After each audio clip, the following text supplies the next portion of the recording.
Afternoon, everyone. George Washington, in his farewell address to the nation, made the important observation that the Constitution is sacredly obligatory upon all. That means everyone in the United States of America has a responsibility to follow the Constitution. That includes presidents of the United States of America. That includes you, Donald Trump. There is nothing unclear about it. Why does Donald Trump make such ridiculous statements?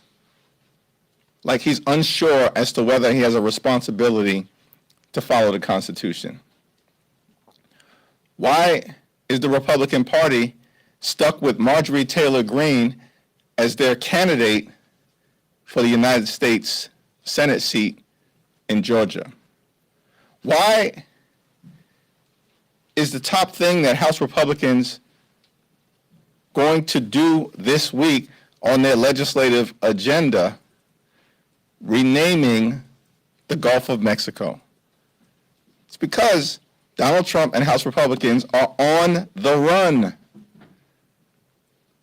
They're on the run. They're on the run with respect to the economy. They are crashing the economy in real time and driving us toward a recession. Donald Trump and House Republicans have nothing good to say about the economy. They promised to lower costs and to drive down the high cost of living in the United States of America. Costs aren't going down. They're going up. House Republicans haven't passed a single bill that has anything to do with lowering the high cost of living in the United States of America. Not a single bill, no executive order, no administrative action coming from this administration. They're crashing the economy in real time, driving us toward a recession. Donald Trump and Republicans are on the run with respect to the economy. They're on the run with respect to health care. They want to enact the largest cut to Medicaid in American history. It's deeply unpopular, which is why they have been ordered not to hold town hall meetings. Democrats are running toward our constituents, and House Republicans are running away from them. And Republicans are on the run as it relates to Social Security. They believe that Social Security is a Ponzi scheme. And they're trying to end Social Security as we know it.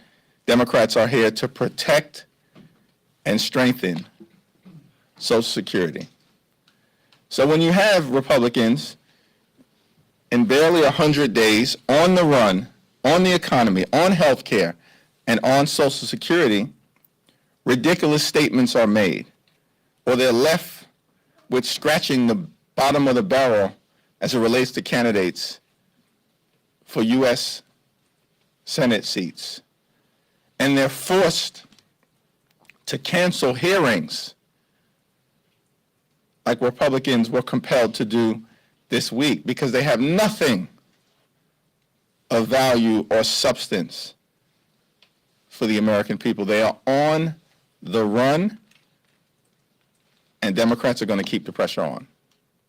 Questions? Thank you, Leader. Last week, Congresswoman Ilhan Omar cursed out a reporter for asking a question about House Democrats traveling to El Salvador. Do you condemn her rhetoric? I haven't seen that Well, response. Is it appropriate for any member of your conference or any conference to kind of verbally... Is it appropriate for Donald Trump to attack people the way that he has repeatedly attacked folks? This is the President of the United States of America. That's the question that I'd be happy to answer at any point in time, because his statements have been in the public domain that have been outrageous, unethical, filled with lies for 8 years. And I'm in a pretty comfortable place because we're all familiar with them. I didn't see that exchange with Ilhan Omar. Mr. Jeffries, thank you. AOC said last week that she is weighing a bid for to be the top Democrat on the Oversight Committee. Will you support your fellow New Yorker if she decides to make that move and run for that seat? And also, could you talk about Jerry Connolly, who currently holds that position, and sort of his legacy here in the Congress? He has served, I think, during your entire tenure here in the House of Representatives. Well, Jerry Connolly has been a tremendous member of the House and a very forceful representative for the people that he serves in Northern Virginia. He's still a member of Congress. He's on leave as it relates to his position as the top Democrat on the oversight position, and so we'll see what decisions Jerry Connolly makes moving forward. We're praying for him. He's in the battle of his life, as he has indicated, and we'll see, what decisions he makes moving forward. If there's a vacancy at some point, which we know there will be, based on the fact that Representative Connolly has said he's not seeking re-election, then there will be a number of strong candidates who will move forward. Representative Ocasio-Cortez will, of course, be a very compelling candidate were she to make that decision to run. Thanks. Good afternoon, thank you. We've talked a lot about the numbers here and the tight margin. You're talking about to Mr. Connolly right now and his health concerns, and he's out, lost a couple of members here.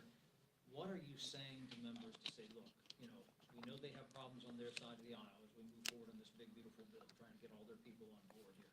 Having everybody here every single day, and then if things fall your direction, you might be able to stop some of this on the floor or whatnot. Well, House Democrats continue to show up, as was the case during every single vote of consequence when able. Like every single House Democrat voted against the reckless Republican budget, the big ugly bill that they are trying to jam down the throats of the American people. In late February, as well as most recently. In late February, you had Brittany Pedersen, who, because Republicans refused to allow new members to vote remotely, even though the technology exists to do it, and it's not a partisan issue, it's not a Democratic issue or Republican issue, it's an issue that applies to everyone. But because Republicans refused to allow Brittany Pedersen to vote remotely, even though the majority of members of the House would support that, Brittany got on a plane from Colorado, brought her infant son, Sam, with her in order to make sure that she was present to cast a vote against the Republican effort to decimate the health care of the American people. And at the same time, Kevin Mullen, literally, who had just had several surgeries, including complications from one related to his knee, got on a plane from Northern California, flew across the country with his wife so that she could change his IV midair on the plane in order to make it. I don't think House Democrats need any motivation beyond standing up for their constituents in the face of this reckless and dangerous and extreme Republican budget that they're trying to jam down the throats of the American people. We have showed up. We'll continue to show up and stand up and speak up on behalf of the American people. Thanks. Leader Jeffries, it's Teacher Appreciation Week and tomorrow's Teacher Appreciation Day. Can you talk a little bit about your favorite teachers growing up? And then in addition to that, black men make up just 1% of the teacher workforce. Is there anything that the federal government can do to increase the number of black men in education? Well, one, we certainly look forward to continuing to celebrate our educators, including those who are members of Congress, like Representative Jahana Hayes, who was the Educator of the Year several years back, and we're very proud of her, and several others, like Greg Landsman, and many, many others who have been educators throughout their careers. And we know Frederick Douglass once made the observation, it is easier to build strong children than it is to repair broken men, and of course, broken women. And so the United States of America has to continue to celebrate and lift up our public schools, our educators, and our capacity to make sure that people receive a first-rate education so that they have a pathway into the American dream. Republicans are trying to actually decimate public schools by shutting down the Department of Education. The contrast couldn't be any clearer. I've had several consequential teachers throughout the years. I'll refrain from mentioning any of them. I still have to get reelected every other year, and so I'm not going to choose sides other than to say I'm thankful for my elementary school teachers, my high school teachers, and those that I met and learned from in terms of higher education. I think studies have consistently shown that having a diverse group of educators, which would include African American educators and men in particular, where there has been a shortage, particularly in many urban communities across the country, is something that would benefit everyone, particularly in places like many of the neighborhoods that I represent. Thanks. Peter Jeffries, can you speak to the delays and cancellations that we're seeing in Newark, your reaction to that, and what, if anything, you can do about it? Well, it's certainly something that I think we're all invested in looking into as it relates to the ability of the American people to be able to travel in an efficient way. We do know that the Trump administration has decimated the FAA in a variety of different ways, and they've been doing this from the very beginning. They are breaking the federal government, and as part of breaking the federal government, the Trump administration is breaking the FAA. And whether the specific situation is at Newark Airport has anything to do with that remains to be seen, but it's my expectation that the Transportation and Infrastructure Committee will look into this situation, that we should get some answers and figure out how to get it turned around. I flew out of Newark earlier this morning, and there is a long delay. Many flights have been canceled, and for those that are not canceled, there's a long delay. Part of the challenge at Newark, of course, is that there's only one runway at this particular point in time, and whether that runway situation has to do with air traffic controllers and a shortage, it all needs to be figured out. Thanks. Thank you, Mr. Leader. Earlier today, Trump floated the idea of tariffs on foreign films. Says he has not come to a final decision, but in recent years, movies, TV shows, they have moved out of the United States. What policies or steps do you want to see from the federal or state level to help bring movies, TV shows back to the United States, keep them in the United States, whether it's Hollywood, Georgia, or New York? Well, the film and television tax credit that has existed for a while in New York has been an important part of continuing to sustain and grow domestic film and TV production. And I certainly think that using the tax code in that way is actually a positive way to incentivize as much production as possible in the United States of America. In terms of, this idea or that idea that, Donald Trump continues to throw out there, again, it's all a distraction from the fact that Donald Trump's first 100 days have been a debacle. He has failed the American people. The core promise that Donald Trump made and that Republicans made to the American people on the campaign trail repeatedly was that they were going to fix a broken economy and drive down the high cost of living. In fact, Donald Trump said that costs would go down on day one. The reason why he's the most unpopular president in modern American history after the first 100 days, despite all of the big talk of a mandate and the Democratic Party being in retreat, is that he has failed on the economy. And Republicans have failed on the economy. And so all the random stuff that gets thrown out there, which is not how policy should be made in a sound manner, all the random stuff that gets thrown out there, it's just hard to take it seriously, and it's hard to evaluate it outside of the context of Donald Trump trying to distract the American people from the fact that he's been a failure as president. The House Republicans are failing. They are completely in retreat. They are canceling committee hearings.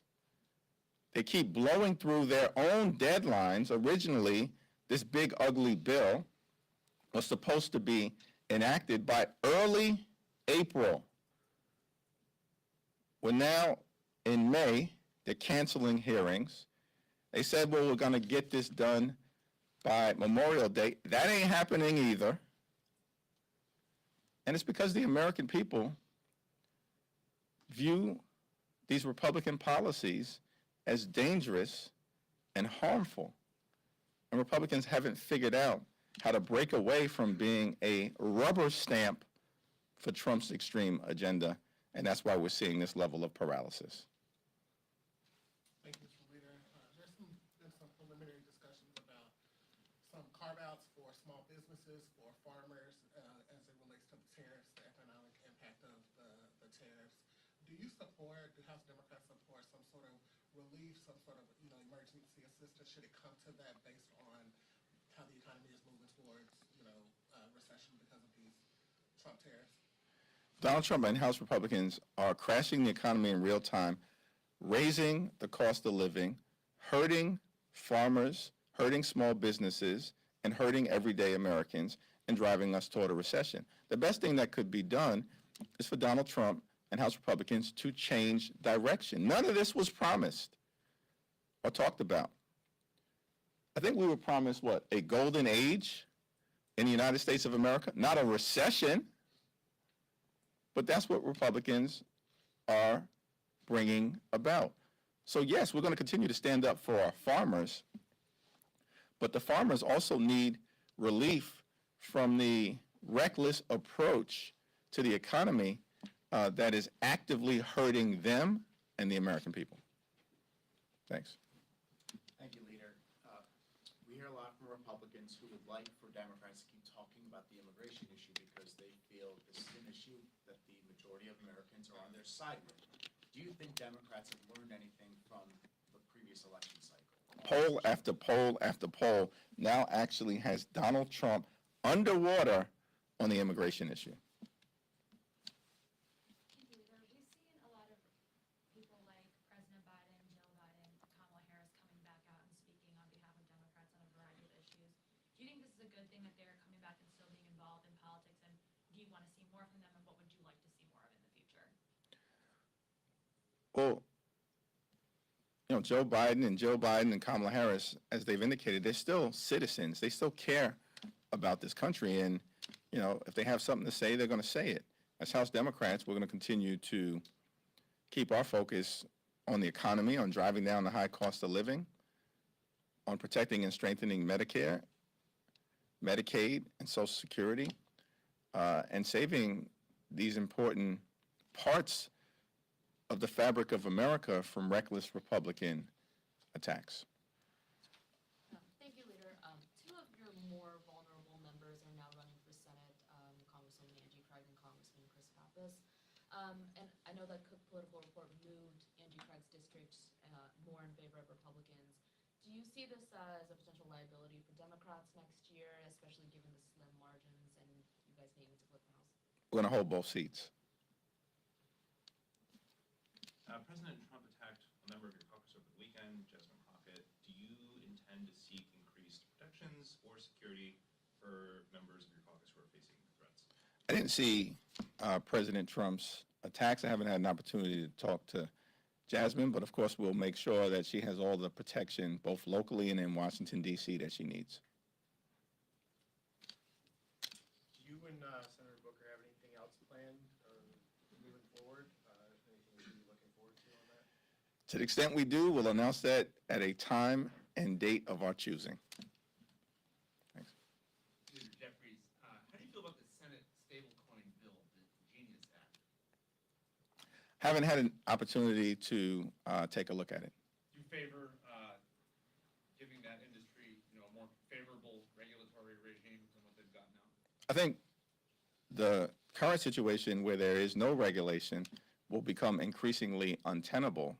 But I think whatever happens, it's got to be done in a bipartisan way, which is what, as I understand it, the Democratic senators are trying to achieve.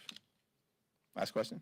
Thank you, Mr. Leader. So now we have President Trump's budget proposal for funding the government, and we have budget reconciliation. How are House Democrats kind of showing the difference between these two, talking to constituents, and have you seen, for example, Congressman Lawler's comments regarding affordable energy and his concerns on cuts to that? I have not seen Representative Lawler's comments on affordable energy. I don't know whether they were made at his very active town hall meeting, but do look forward to seeing those things. And I commend those Republicans who actually are having town hall meetings, because the overwhelming majority of them are running away from them. But nonetheless, every single one of them are actively supporting, including Representative Lawler, Trump's extreme agenda. And it's all part of the same thing, right? The budget, the reconciliation, the appropriations process, it's all part of an extreme Republican agenda that they are trying to jam down the throats of the American people without engaging in any effort to solve problems on behalf of hardworking American taxpayers in a bipartisan manner. And the American people are seeing the extremism, rejecting it. It is deeply unpopular. It's why Donald Trump is underwater in terms of his approval ratings, and that has happened in record time. And it's also why every single generic ballot, including most recently Fox News, has had Democrats up in Fox News by 7 points. It's because the American people understand that Donald Trump and House Republicans have broken their promises to them to make life better. And we're going to continue to be very clear with the American people. We hear you, we see you, we feel you. House Democrats are determined to make life better for you. Thank you, everyone.